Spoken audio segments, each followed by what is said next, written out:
O projeto de extensão Cuidado e Saúde nos Primeiros 1000 Dias traz hoje mais uma entrevista com um profissional da saúde sobre esse período tão importante na vida de um bebê. Olá, pessoal! Tudo bem com vocês? Nesse segundo ano de atividades do projeto de extensão Cuidado e Saúde nos Primeiros 1000 Dias, além das nossas tradicionais lives na primeira quinta-feira de cada mês, nós preparamos uma série de entrevistas que ficarão disponíveis em nossas redes sociais e no nosso canal no YouTube. Hoje nós vamos conversar um pouco sobre medicina tradicional chinesa nos primeiros 1000 dias. E para falar sobre esse assunto bastante interessante, temos o prazer de receber o Dr. André Teves. O Dr. André, ele é biomédico, acupunturista e possui mestrado e doutorado em reprodução. Tudo bem com você, André? Oi, Carla, tudo bom? Tudo bom, pessoal? Por aqui tudo certo. Eu quero começar agradecendo vocês pelo convite. E é sempre muito bom falar de medicina chinesa, sempre muito bom falar da área de reprodução. Então, quando me chamam para juntar os dois assuntos, é um prazer duplo. É muito bom. Bom, André, para a gente começar a nossa conversa, eu acho que seria interessante a gente trazer, explicar melhor qual que é a diferença entre medicina tradicional chinesa e acupuntura. É a mesma coisa? Elas estão ligadas, mas não é a mesma coisa, tá? Existe uma confusão muito grande, que até acho que é uma desinformação que o Ocidente trouxe, porque a medicina tradicional chinesa é um sistema médico muito amplo, né? Cheio de técnicas, de possibilidades, e a acupuntura é uma das possibilidades terapêuticas. Por que acontece essa mistura? Justamente porque quando a medicina tradicional chinesa veio para o Ocidente, veio para o Brasil, o termo utilizado pro profissional foi acupunturista. Porque seria estranho eu falar que eu sou um médico chinês, um médico tradicional chinês, não casa muito bem, né? E aí, como as pessoas entendem que eu sou acupunturista, elas entendem que a minha prática é exclusivamente a acupuntura, né?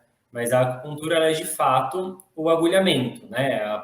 A punção com agulha.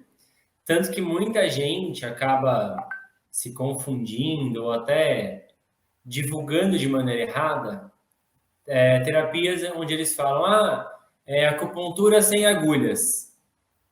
E não existe, né? A acu precisa de agulha. Existem formas de estimular os mesmos pontos da acupuntura, né, que a gente até chama de acupontos, sem utilizar agulha. Então, técnicas diversas dentro da medicina chinesa. Né? Que se a gente for pensar, mesmo na base da medicina chinesa, a gente traz sempre uma base preventiva e muito mais voltado para a filosofia e para as ciências humanas do que para o nosso aspecto que a gente está mais habituado aqui, o aspecto curativo, né? O aspecto clínico mesmo. Então, só de a gente falar isso, a gente já pensa que assim, a filosofia já é uma grande parte da medicina chinesa, né? Essa questão de compreender o todo, compreender como funciona o mundo externo, como funciona o nosso mundo interno, o nosso corpo, e como que tudo isso está relacionado, né, na saúde e na doença. Então, a gente pode falar que a medicina chinesa começa nessa teoria. Começa com um conhecimento de como o meu corpo funciona, como funcionam as minhas emoções, como que é uma alimentação correta, uma atividade física, respiração, e como que tudo isso me influencia e o que eu posso fazer para manter minha saúde. Né? Então, isso vem muito antes da acupuntura. Quando a gente falha nesse primeiro processo preventivo, de manutenção da saúde, seja por negligência, por falta de conhecimento ou por alguma fatalidade, aí a gente entra de fato na parte curativa da medicina chinesa. Aí eu posso dizer que a acupuntura é o carro-chefe, né? É o nosso estímulo mais profundo, mais forte. Então, de fato, ela entra como o principal elemento terapêutico. Mas a gente tem fitoterapia, dietoterapia, tem associação com floral de Bach, auriculoterapia, que é bem conhecido, né? Então, por exemplo, a gente tem essas plaquinhas aqui, que vêm cheias de sementinhas ou cristais, que a gente usa justamente para estimular o pavilhão auricular. Então, por exemplo, né, a gente pega aqui uma orelhinha. Só para vocês terem uma ideia, tudo que está aqui escrito em chinês é ponto de estimulação que a gente pode fazer na orelha. A gente pode estimular com agulha, com sementes, com cristais. Então, tem acupuntura, mas tem outras formas de estímulo, né? A gente pode usar, por exemplo, cromoterapia em diversas formas. Uma delas que eu até trouxe aqui é essa canetinha. Então, ela acende e aí, por exemplo, eu quero estimular uma região, um ponto, né? Eu escolho a cor vermelha, por exemplo, que tem uma corrente mais alta, coloco aqui e aí eu vou estimular o ponto que eu quiser ou alguma região específica com a cor escolhida, né? Eu posso sedar, eu quero acalmar, eu quero tranquilizar, né? A mente, eu estou muito estressado, vou usar um azul, por exemplo. E aí eu seleciono pontos específicos, né, para fazer esse tratamento. Também completamente não invasivo, sem uso de agulhas. Tem a moxa é bem famosa também, que é esse bastão, entre outras formas, que é feito de uma erva chamada artemisia. Então a gente acende, né, esse bastão, ele fica quase como um carvão em brasa. Ele queima bem devagarinho, assim, não fica com uma chama. E aí também a gente só aproxima da região que a gente quer, aplica calor e ela tem, por exemplo, uma ação anti-inflamatória muito legal. Então, para qualquer quadro inflamatório, qualquer quadro de dor, a moxa é uma possibilidade também não invasiva, né, de aplicação de calor e de propriedade anti-inflamatória. E as agulhas mesmo, né, da acupuntura, até tem uma separadinha aqui, que as pessoas às vezes têm medo da agulha e a gente mal consegue enxergar ela de tão fininha que ela é, né?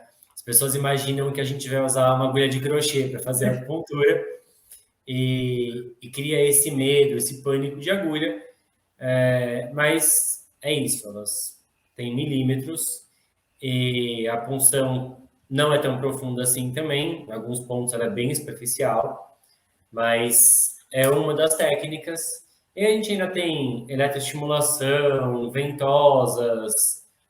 Então, para cada paciente, para cada quadro, para cada dia, a medicina tradicional chinesa vai ouvir, avaliar, e aí a gente vai escolher, né, quais técnicas a gente vai combinar para esse tratamento, para ele ser o mais efetivo possível, né? Mas tem essa grande variedade e que as pessoas, por realmente falta de conhecimento ainda sobre isso, acabam se, né, delimitando a acupuntura e, às vezes, por medo de agulha, deixam de procurar ajuda em uma medicina diferente, em uma visão que pode ser muito boa para ela, mas por receio da agulha deixa de conhecer todas as outras possibilidades e fazer um tratamento bem legal. Muito interessante, André. E você, né, mostrou para a gente um pouquinho das abordagens, né, que a gente pode utilizar dentro da medicina chinesa. E falando agora um pouquinho do público, né, dentro aí desse processo, desse período dos primeiros 1000 dias. Gestantes, mamães que estão amamentando e bebês, todos eles podem, né, fazer, né, utilizar dos benefícios dessas técnicas, ou eu tenho alguma restrição para o nosso público? Então, isso também existe um mito muito grande, né, de proibições da acupuntura, principalmente. E, na verdade, não existe nenhuma proibição completa para fazer acupuntura. Então, não tem nenhum quadro onde você fala, você não pode se tratar com nada de medicina chinesa em nenhum momento. Tá? O que a gente tem, e né, para diversas fases da vida e tudo mais, são pontos que a gente não pode utilizar em alguns casos. Né? Então, por exemplo, se eu falar em bebês, em pacientes mais debilitados, eu não posso utilizar estímulos que sejam muito fortes, muito agressivos, porque são pacientes mais sensíveis, né? No caso de gestantes, existem pontos de acupuntura que podem, de fato, estimular ou né, promover de maneira não tão forte assim, mas podem um aborto, né? Não é algo também que as pessoas acham que você vai colocar uma agulha e já era. Acabou a gestação ali. Não é assim que funciona. Mas são pontos que promovem mudanças no corpo que podem, né, ocasionar um aborto. Então, são pontos que a gente nunca vai utilizar em uma gestante, a não ser que eu queira induzir um parto, né, no fim da gestação. Mas eu não vou utilizar num momento gestacional, onde eu quero manter essa gestação.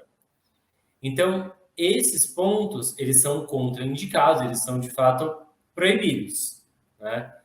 Mas as técnicas, outros pontos, são completamente liberados e a gente tem que sempre saber, né, o que a gente pode utilizar em cada fase com cada paciente.